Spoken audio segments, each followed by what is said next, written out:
Today, I'm letting my $1 cash secured put on BYND Meat expire at the end of the day. There were no offers to roll it, so instead of trying to force a roll, I went right back to the math. This trade is a perfect example of why I rely on the annualized rate of return formula instead of guessing or going by feel.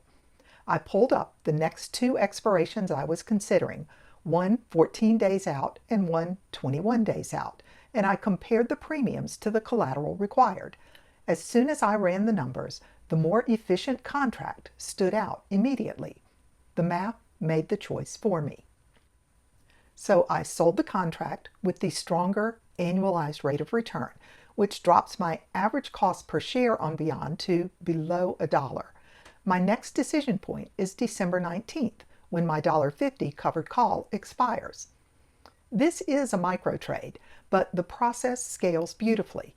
If you want to see the same strategy on a more serious position, I'm posting my NVDA update today as well. All right, let's walk through the numbers so you can see exactly how I calculated the annualized rate of return and how it guided my trade. It is December 5th. BYND Meat is trading at about $1.30 a share.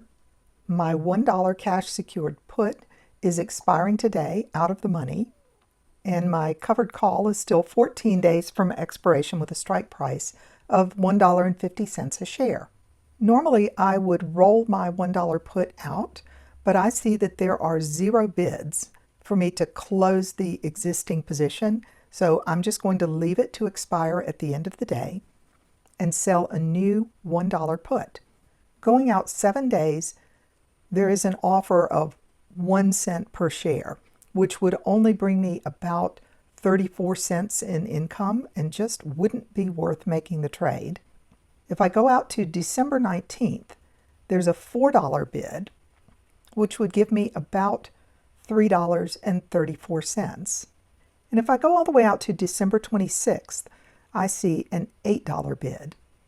Let's compare the annualized rate of return for the $4 offer and the $8 offer.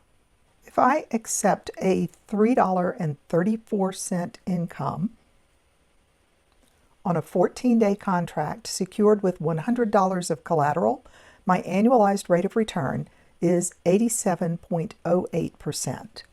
If I move it out to December 26th with $7.34 in income, my annualized rate of return is 127.58%.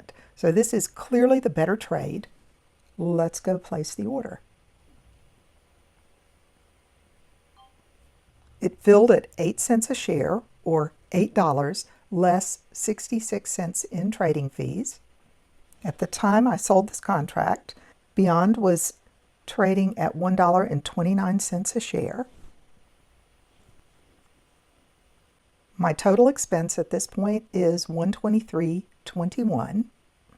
I have 125 shares with an average investment per share of just under $1. Let's check back on December 19th and see what to do about this covered call.